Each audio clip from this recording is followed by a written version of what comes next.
Chers amis, bonjour, bienvenue dans ce nouveau Club des Hommes en Noir. Nous accueillons avec joie aujourd'hui l'abbé Hervé Benoît. Bonjour Philippe, bonjour à nos auditeurs, téléspectateurs et autres. C'est bien, vous avez bien appris votre leçon, monsieur l'abbé, merci.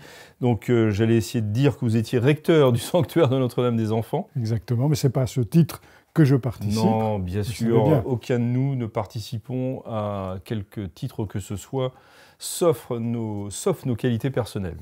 Merci Philippe. Et cela étant, ce sanctuaire Notre-Dame des Enfants se situe où? Au cœur de la France, au cœur du diocèse de Bourges. Au cœur du cœur, même. Ouais, exactement, et il prépare son pèlerinage du 7 mai prochain. Auquel nous sommes tous invités, je suppose. Absolument. Nous accueillons, faut-il le dire, l'abbé Grégoire Sellier. Bonjour Monsieur Maxence et bonjour à tous ceux qui nous écoutent, nous entendent, nous voient, etc. Et vous admirent. Directeur, c'est ça, de la lettre à nos frères prêtres? Enfin, oui, rédacteur en chef et en seul de la lettre à nos frères prêtres. Rédacteur en chef, c'est très beau comme titre aussi. Et puis le Père Danziec. Bonjour à tous.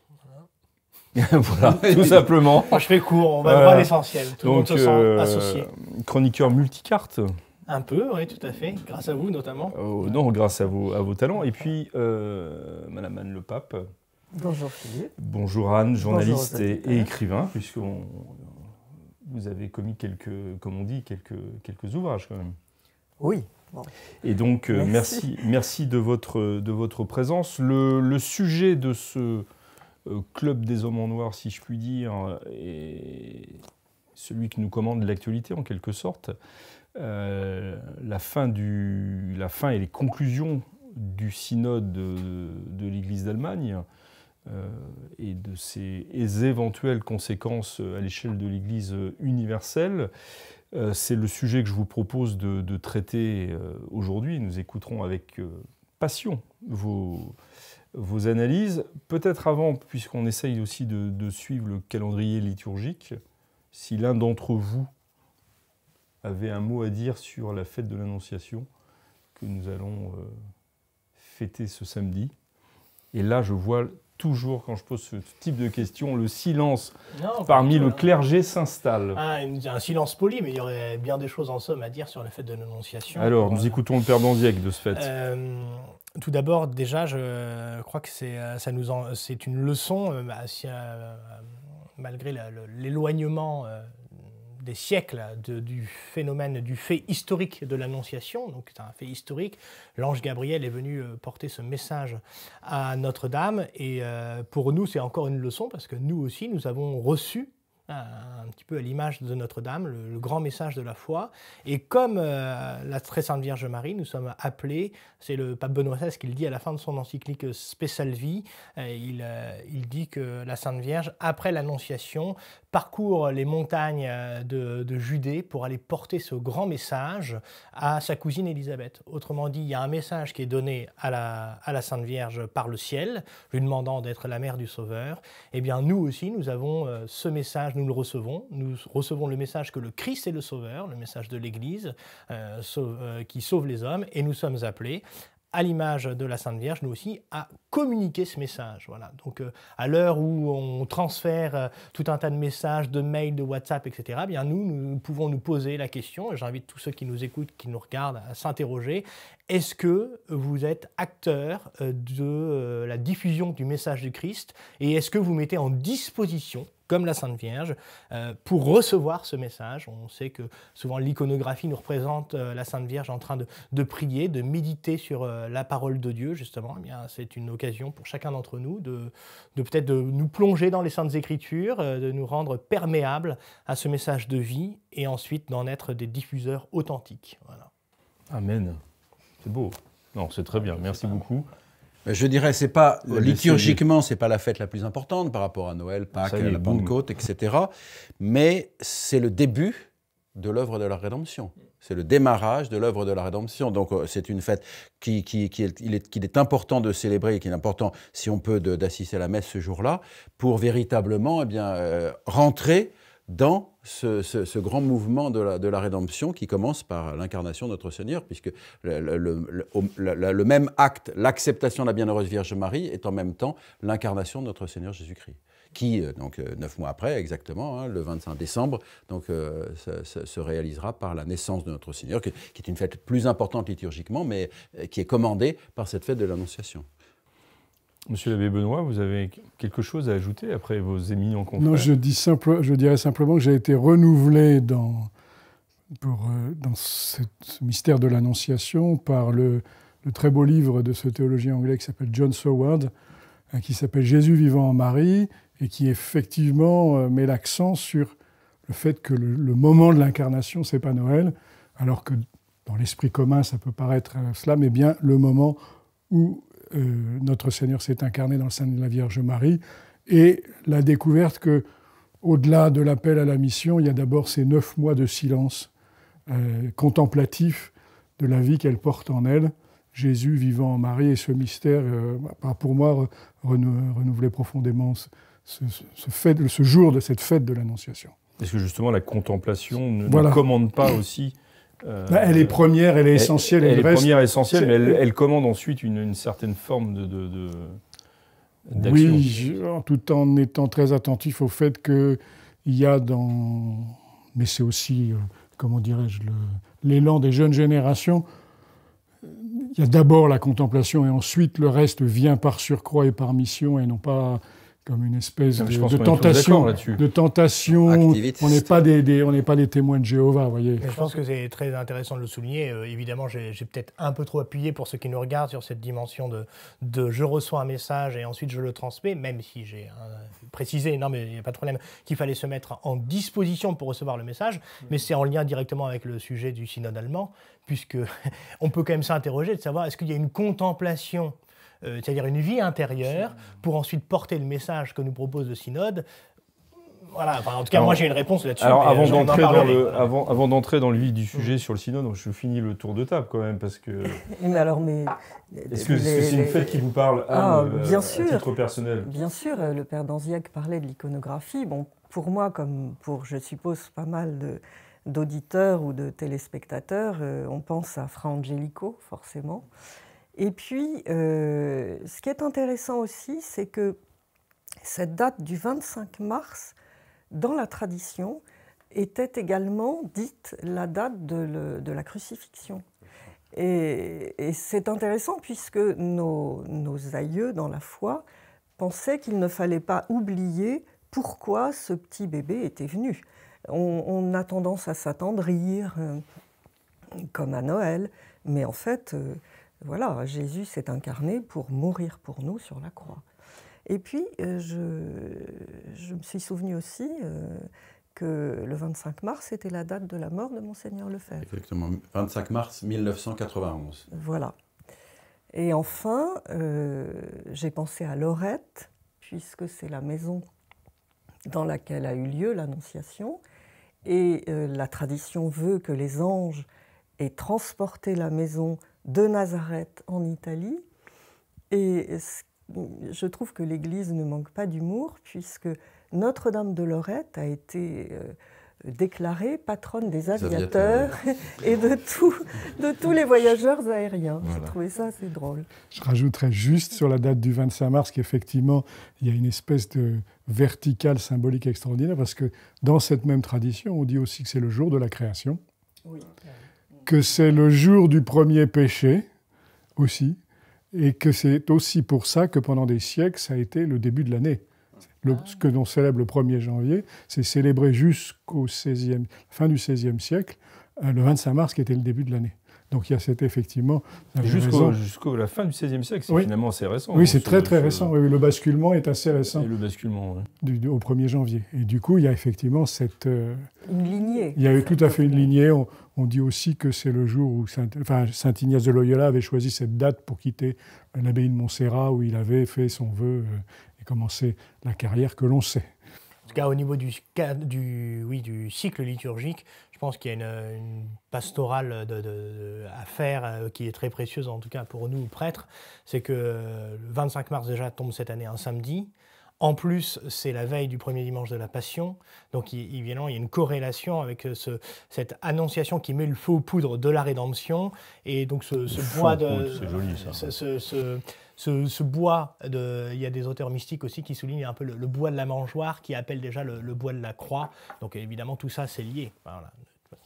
Très bien, bah, écoutez, merci de ces éclairages, parce que je posais une simple question et je vois que ça c'est grâce à vos connaissances Mais c'est bien l'art complémentaires. C'est bien l'art du journaliste de poser les bonnes questions, n'est-ce pas, Philippe? Simple question, je ne sais pas si elle était bonne, mais en tous les cas, vous nous avez appris beaucoup de choses. Merci beaucoup. Alors, ce synode allemand qui vient... Pardon, vous vouliez ajouter quelque chose? Non, simplement, pour faire le lien, c'est que liturgiquement, aujourd'hui, le jour où nous enregistrons, c'est la fête du bienheureux Clemens von Galen, l'ancien évêque de Münster, qui a été ce grand résistant au nazisme.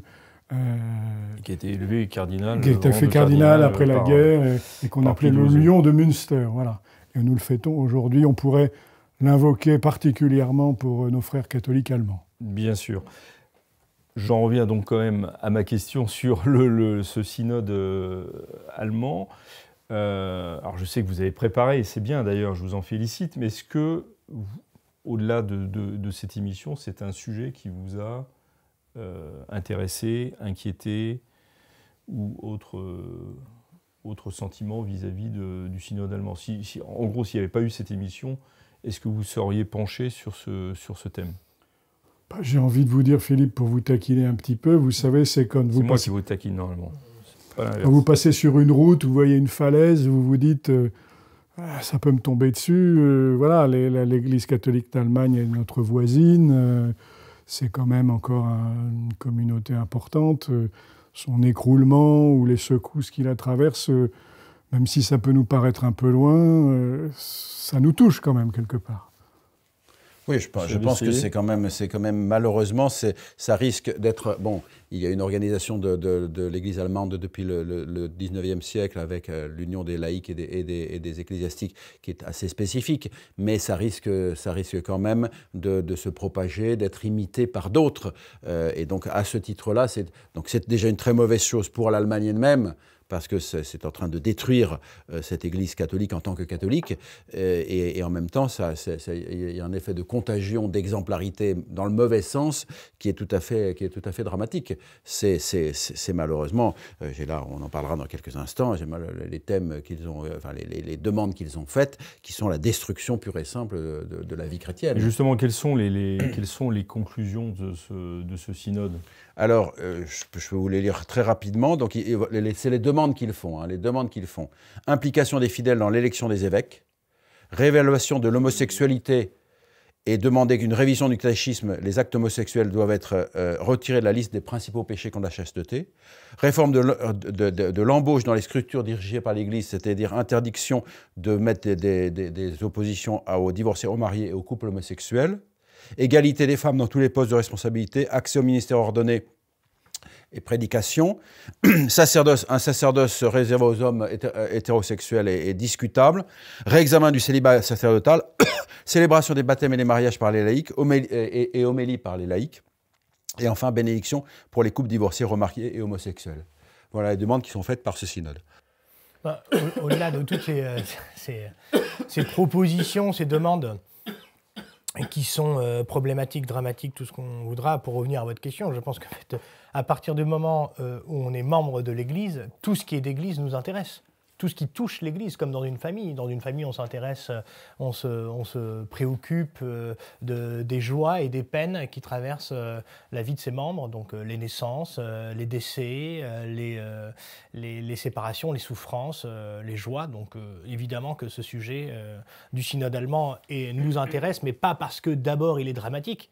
D'abord parce que c'est un sujet qui touche l'Église. Et en plus, parce qu'il est dramatique, évidemment, ça rajoute ça rajoute de l'intérêt, quand même. De la profondeur, oui, mais enfin, je crois de la souffrance aussi. De la souffrance, évidemment. Mais je crois que quand on est baptisé, on appartient donc à l'Église de Dieu, à l'Église militante, et comme dans une armée, eh bien, tout nous intéresse, tant les corps faibles que, je ne dis pas les corps francs, mais en tout cas les corps généreux. Voilà. Corps franc, c'est peut-être pas le terme le plus adéquat, effectivement. Et au-delà de ça, est-ce que vous êtes tous en train de nous dire que c'est un sujet inquiétant, qui suscite de la souffrance, etc. Peut-être en forme de provocation, mais est-ce qu'il y a vraiment quelque chose de neuf dans cet ensemble Est-ce que c'est une surprise? Non. Alors, c'était très attendu, mais en même temps, ils se sont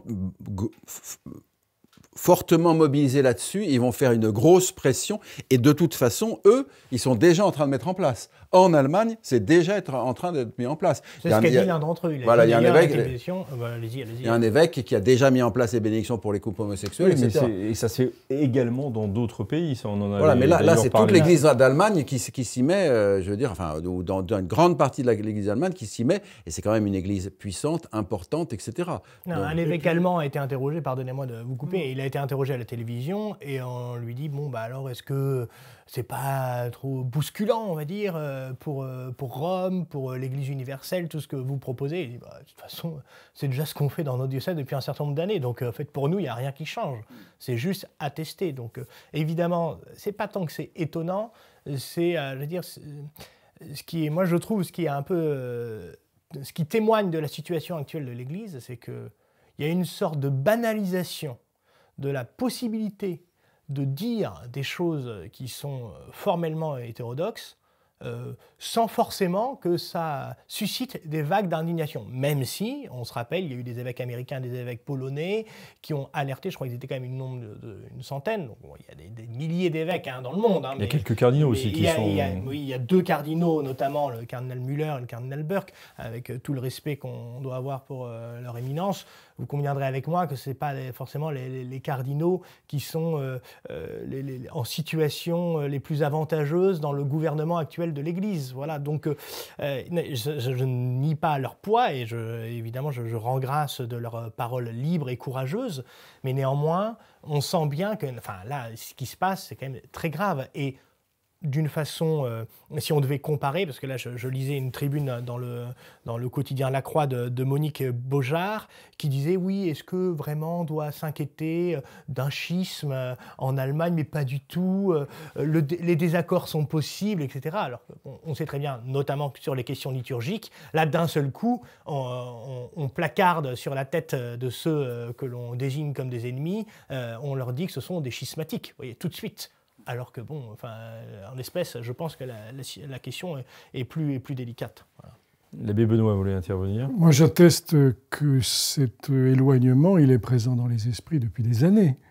J'ai eu l'occasion de côtoyer des catholiques allemands, de côtoyer des séminaristes, dans les différentes circonstances de la vie, d'approcher l'Église d'Allemagne. Le complexe anti-romain, il est viscéral, sauf si chez un certain nombre de gens, mais dans le corps professoral des séminaires, chez les religieux, chez les gens qui... Vous savez, en Allemagne, pour être curé de paroisse, il faut avoir un doctorat. Je crois l'avoir déjà dit ici une fois. Il faut le redire.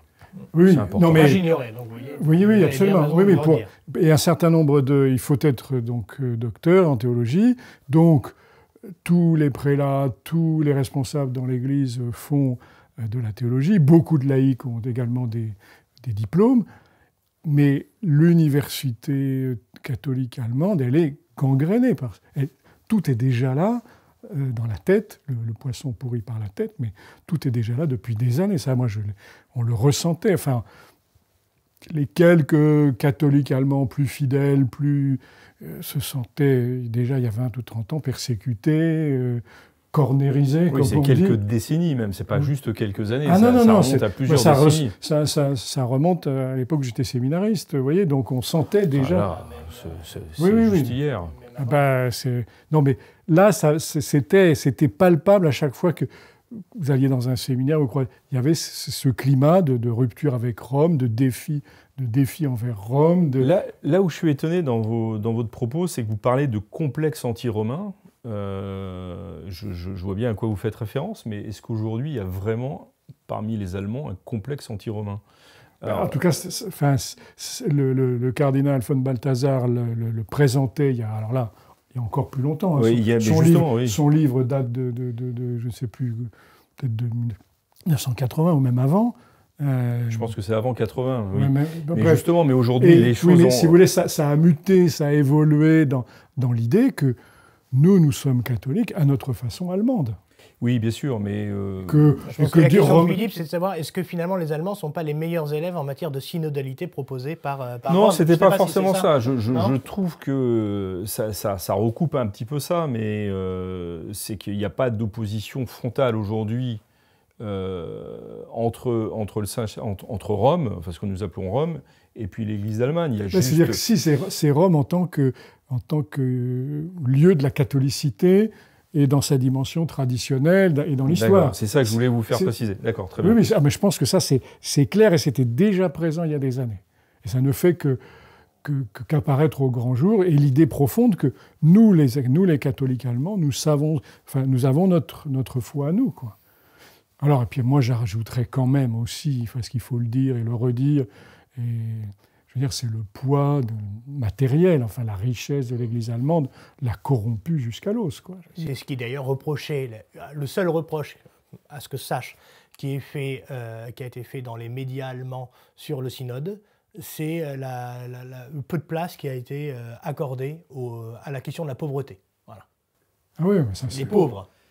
Anne, est-ce qu'il y a quelque chose qui vous a particulièrement suscité particulièrement votre attention dans cette L'abbé Sellier a cité donc toutes les demandes faites par ce synode allemand. Et si on pousse, je ne pense pas que vous ayez cité les transgenres aussi. Voilà. Il y a également cela. Donc si c'est très sérieux, c'est tout le problème. Non, voilà, parce que si on pousse les choses, un homme qui se sent une femme pourra entrer dans une communauté religieuse féminine. Et vice-versa. Une femme se présentant homme pourrait recevoir l'ordination sacerdotale. Voilà. Donc c'est quand même énorme. Est-ce que ça ne vous intéresse pas, vous, de cette idée de pouvoir prêcher en tant que femme? Non, j'ai trop lu Saint Paul, sans doute, et donc... évidemment, c'est un regard patriarcal, machiste, sur le rôle de la femme. Trop genré. Ce que j'ai remarqué, c'est que la présidente du Conseil central des catholiques allemands, qui est une dame, Madame Stetter-Karp, aurait aimé plus, elle a dit. Elle aurait aimé plus, mais elle est quand même assez contente des demandes du synode. Elle a précisé ce qu'elle aurait aimé de plus? Non, je n'ai pas vu ces précisions, mais enfin, elle est quand même assez contente. Donc, écoutez, j'ai envie de parodier Molière et de dire oui, autrefois nous faisions ainsi, mais nous avons changé tout cela et nous faisons maintenant l'Église de méthodes toutes nouvelles. Enfin, il ne reste rien. Il ne reste rien. On bazarde tout. Et il ne reste rien sauf la j'allais dire, pardon, cléricalisme. Sauf la carcasse extérieure. Et puis peut-être un cléricalisme. Encore que là, on veut donner beaucoup de place plus de place aux laïcs. C'est un cléricalisme de laïcs. Parce qu'en réalité, c'est une espèce de classe laïque qui a du poids dans les paroisses. Enfin, tout le monde le sait. Il y a les permanents laïcs. Voilà, les permanents laïcs sont une caste indéboulonnable qui a voix au chapitre sur tout, qui décide de tout. On sent de la souffrance là. Je sens la... Non, mais ayant côtoyé des catholiques allemands qui souffraient profondément de ça et qui essayaient dans les interstices, je pense au Focolari, je pense à l'Opus Dei, je pense à un certain nombre de gens qui étouffaient dans ce monde complètement rigidifié. Et... Non, c'est terrible, c'est vraiment terrible. Mais vous parlez des laïcs allemands, il y a quand même une réaction de laïcs allemands. Je ne donne pas le nom en allemand puisque je ne connais pas l'allemand et je ne donnerai pas le nom correctement. Mais non, je donne la traduction. Nouveau départ.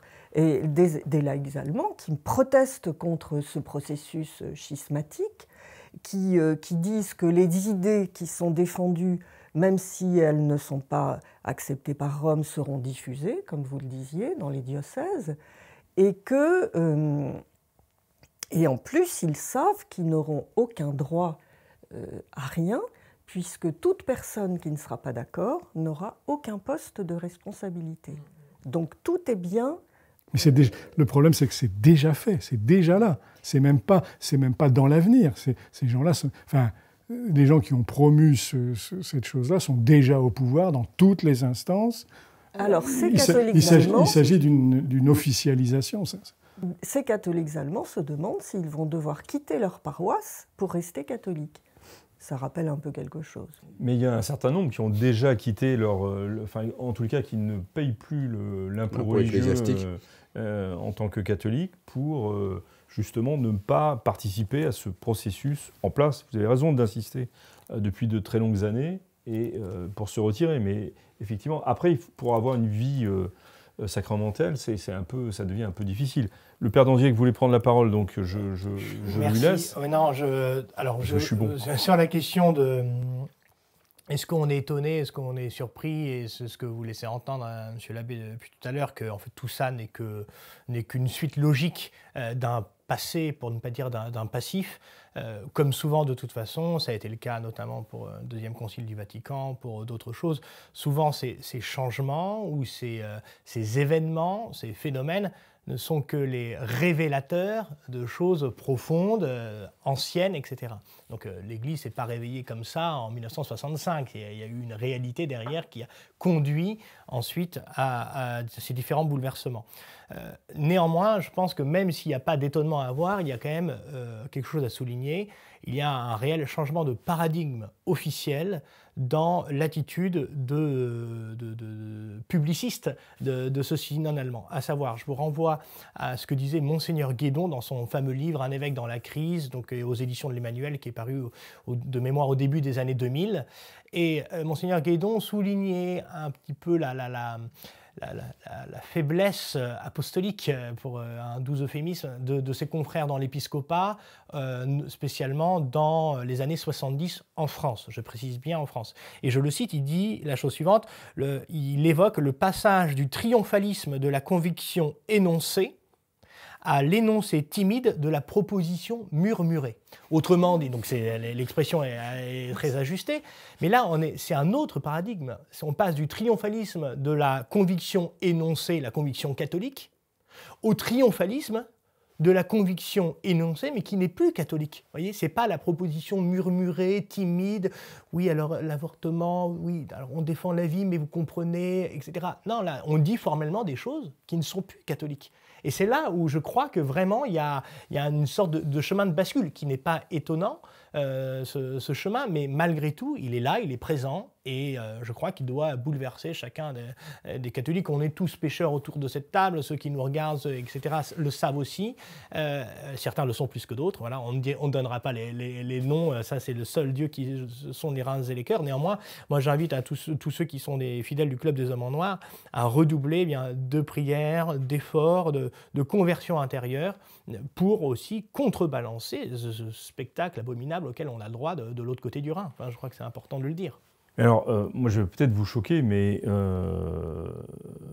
tout en entendant très bien votre appel et en m'y associant, mais est-ce que, d'une certaine manière, ce n'est pas une bonne nouvelle, et est-ce qu'il ne faut pas déclarer arrêter de se faire peur en disant qu'il y ait schisme ou pas schisme, qu'on déclare une fois pour toutes qu'effectivement, ce rameau-là est pourri, il faut le couper, il y a schisme, eh bien, qu'on le déclare et qu'on le reconnaisse.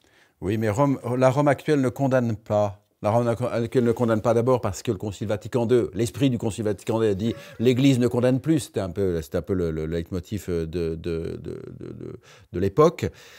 C'est aussi parce que une partie de ce que font les Allemands correspond à l'idée du pape François. Une partie, je dis, pas tout évidemment, mais une partie.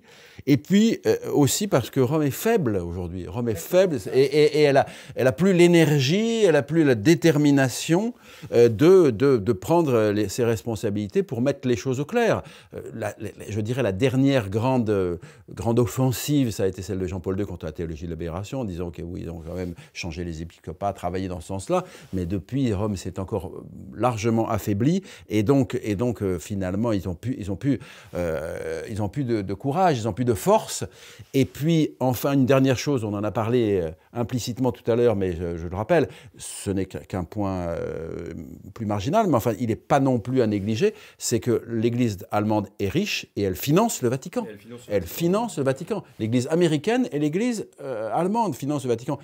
Donc, l'Église américaine est en partie plus traditionnelle, mais ce sont des considérations qui sont plus annexes. Elle finance non seulement le Vatican, mais elle finance aussi les études de milliers de séminaristes. des communautés religieuses, des institutions caritatives à travers le monde. Hein. C'est une puissance financière très importante à l'intérieur de l'Église. À l'intérieur de l'Église et pas simplement... Pas simplement pour financer les monseigneurs de la curie, c'est aussi... voilà, il y a des milliers de bourses pour des étudiants étrangers, séminaristes, etc. Donc c'est... Oui, ça serait une des raisons de la non-intervention. Dans le faisceau des raisons. Voilà. C'est tout à fait légitime qu'évidemment on soit prudent par rapport à des personnes, enfin, ou des structures qui apportent beaucoup d'un point de vue matériel, dans divers genres, le Saint-Empire romain germanique à l'époque, ou des choses comme ça, c'est normal. Mais en même temps, voilà, le travail du pontife romain, le travail de la curie romaine est quand même de diriger l'Église vers son but et selon les règles de la foi. Et là, eh bien, il y a une défaillance, évidente et qui est grave. Pour un faisceau, encore une fois, pour un faisceau de causes qui ne sont pas seulement celle-là qui est purement matérielle, mais sur lequel il faut effectivement s'interroger, parce que pour l'instant, je ne vois pas une réaction. Il y aura quelques discussions, il y aura des modifications à la marge, mais je pense que l'essentiel va passer. Et puis dans la mémoire longue de Rome, il plane toujours l'ombre de Luther, plane toujours l'idée que si on est patient, si on prend du temps, si on renoue certains liens, certaines catastrophes ne se produiront pas. C'est la grande patience de l'Église mère qui se dit que ses enfants reviendront peut-être dans le berceau. C'est sûr qu'il y a une dimension prudentielle dans le gouvernement qui rentre en compte, et je vous remercie de le souligner. Après, j'appuie avec force la question justement de l'énergie, cette capacité aussi intellectuelle, doctrinale de pouvoir échanger. Est-ce que véritablement il y a des dialogues qui sont possibles? On sait que moins la raison, moins l'intelligence est de mise, plus le dialogue évidemment se transforme en dialogue de sourds. Et je crois que là-dessus, sur la question, parce que pour ceux aussi, pour les habitués du club des hommes en noir, il faut laisser dessiner quelques solutions, en tout cas, non pas que nous les ayons là toutes sur la table, mais au moins des principes de solutions. On peut reprendre la pensée de saint Augustin qui disait « In necessaris unitas, in dubis libertas, in omnibus caritas ». Donc, dans le nécessaire du dépôt révélé, il faut l'unité. Pour les choses qui peuvent être discutées, le doute, dans le sens, les différents choix sont possibles. Et en toute chose, il faut la charité. Donc il ne s'agit pas de tomber avec un marteau sur la tête des hérétiques, mais pour rejoindre ce que vous disiez, cher Philippe, oui, en effet, ce à quoi nous assistons permet au moins une grande clarification. Là, les gens sont sortis du bois et on voit qu'il y a des propositions qui ne sont pas catholiques, donc in necessaris unitas, voilà. Ça ne fait pas de doute. Voilà. Ce qu'a fait le pape Paul VI à un moment de crise, il a repris un texte qui avait été écrit par Maritain, le credo du peuple de Dieu qu'il a proclamé, je crois, en 68.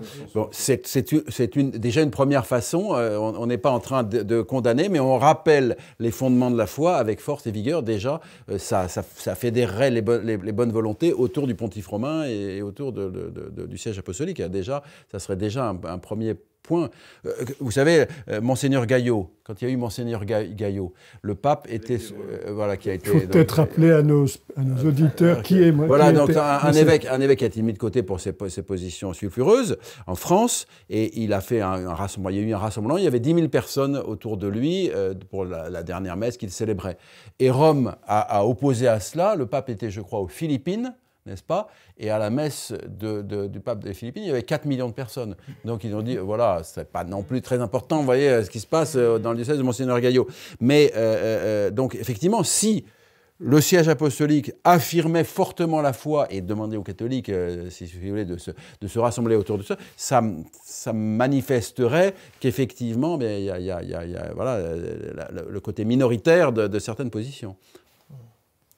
Cette histoire de schisme, vous réagissez comment par rapport à cette Eh bien, je constate que, effectivement, les fondements même de la foi sont quand même ébranlés.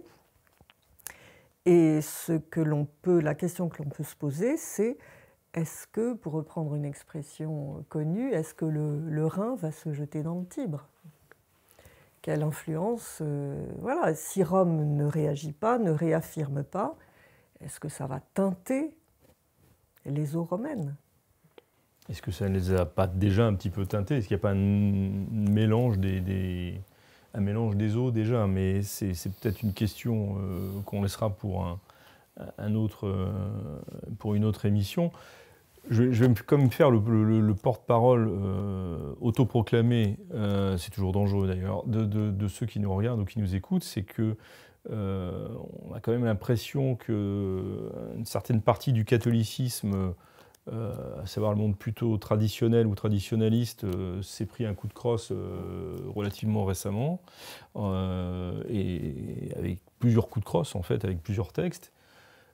Pour des gens qui, après il faudrait voir au cas par cas évidemment, mais semblent professer la foi catholique.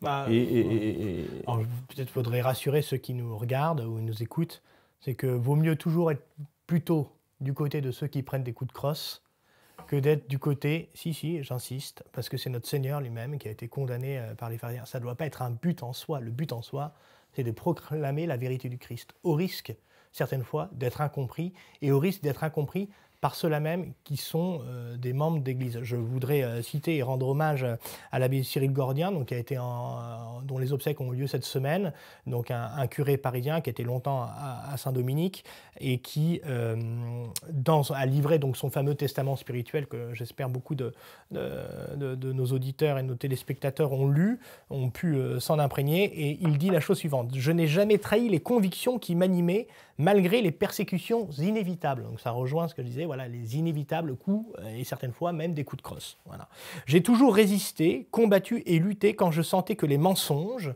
la médiocrité ou la perversité étaient à l'œuvre. Cela m'a valu des coups reçus et des brimades, mais je ne regrette pas ces combats menés avec conviction.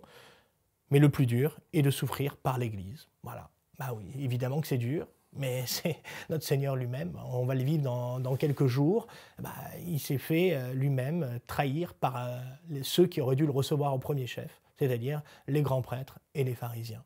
Et donc je ne dis pas que forcément nos évêques ou ceux qui ont l'autorité dans l'Église sont inévitablement des pharisiens, ce n'est pas du tout le sujet. Je dis que la ligne de conduite, c'est la proclamation de la vérité dans la fidélité à l'enseignement constant de l'Église. Voilà. Envers et contre tout avec un certain calme, et un esprit débonnaire même peut-être, mais avec la certitude de faire la joie du Christ. Et finalement, c'est une phrase d'Henri Pourrat qui dit la France, quand il parle de la France en tant qu'historien, il dit « La France aurait pu se passer de beaucoup de généraux, beaucoup de savants, beaucoup de héros. Il y a une chose dont elle n'aurait pas pu se passer, c'est de saints. » Voilà. Et bien, ce qui est valable pour la France est valable pour l'Allemagne, et c'est valable surtout pour l'Église. L'Église peut se passer finalement, pardonnez-moi pour ceux qui étudient la théologie, qui sont des intelligences brillantes, mais elle peut se passer, je crois, d'un certain nombre de choses, de gens qui font des œuvres d'Église incroyables, qui sont des bâtisseurs, mais par contre, il y a une chose qui est sûre, c'est qu'elle ne peut pas se passer de saints, et les saints, c'est souvent ceux qui sont les plus inconnus, les bons pères de famille, les mères de famille qui se sacrifient pour leur progéniture, et certaines fois les prêtres aussi, qui font leur travail, tout simplement, dans leur confessionnal, en célébrant la messe, et en essayant d'être fidèle, tout simplement, à l'enseignement reçu. Amen. Et je crois qu'il y a caché dans l'Église d'Allemagne des gens, prêtres religieux, religieuses et laïcs, qui souffrent en silence. Et qui réagissent quand même aussi. Mais... Alors, il y en a quelques-uns qui réagissent, évidemment, mais ils ont eux-mêmes dit qu'ils se sentaient tellement impuissants devant cette énorme machine... comment on va dire, administrativo, je ne sais pas quoi. Cléricale. Et financière. Mais que par contre, je pense que voilà, ces gens-là vont, j'en suis persuadé, et nous, un petit peu avec, par notre union de cœur et d'esprit, prier voilà, les grands saints allemands pour que ça n'arrive pas, quoi, pour que cette chose qui est bâtie sur le sable s'écroule aussi vite que possible, quoi. Alors le temps a filé et il va falloir achever cette émission, mais il y a un autre événement que le synode allemand et ses conclusions qui a eu lieu ces dernières semaines, ces derniers jours, c'est les 10 ans de pontificat du pape François. Est-ce que je vais vous demander à chacun, en manière de conclusion en quelque sorte, si vous avez un mot à dire, une phrase. On peut dire que le synode allemand est peut-être un cadeau d'anniversaire. Voilà, c'est la liberté du laïcat, ça. L'abbé Sellier ronge son frein. Là. Voilà, je dirais, je vais me faire mal voir comme d'habitude, hein. Je dirais, ce pontificat est une catastrophe, et pour reprendre une formule de Forrest Gump, c'est tout ce que j'ai à dire. Tout ça pour se faire. Déjà, comme tout anniversaire, il s'agit d'offrir un cadeau. Donc déjà, je pense qu'il faut offrir au Saint-Père, au Pape François, le cadeau de notre prière et de notre encouragement à rester ferme dans la foi. Je tombais l'autre jour dans le livre des Proverbes, au chapitre 29, verset 18. « Quand il n'y a plus de vision, le peuple est sans frein, heureux qui observe la loi. » Alors, on peut évidemment souhaiter au pape, qui est notre pape, qui est le chef de l'Église universelle aujourd'hui, eh bien, d'avoir cette vision la plus profitable pour les âmes dont il a la charge, et afin de ne pas permettre que le peuple de Dieu soit sans frein. Voilà, notamment, c'est exactement ce qu'on observe, me semble-t-il, en tout cas, en Allemagne, et qu'il ait aussi ce courage dans sa prédication pour que cette prédication soit la plus tenace, la plus courageuse par rapport aux besoins de l'Église universelle. Monsieur le recteur, vous aurez donc le mot de la fin. Ça sera à la manière des pères du désert pour dire que Abba Alban a bien parlé. Oula. Et que sa parole est d'or. Merci. Abba Alban, eh bien, nous allons retenir cette appellation dorénavant, Abba d'Anziec du moins. Merci beaucoup à tous de votre participation, de votre regard sur ces événements graves et importants qui touchent l'Église, certainement dans son ensemble, et pas seulement l'Église d'Allemagne. Nous nous retrouvons la semaine prochaine pour une nouvelle émission, la dernière avant la fête de Pâques, puisque Semaine Sainte oblige. Ensuite, nous ferons une trêve pour nous concentrer totalement à la préparation de la résurrection. En attendant cette prochaine émission, que Dieu vous garde. À la semaine prochaine. Au revoir.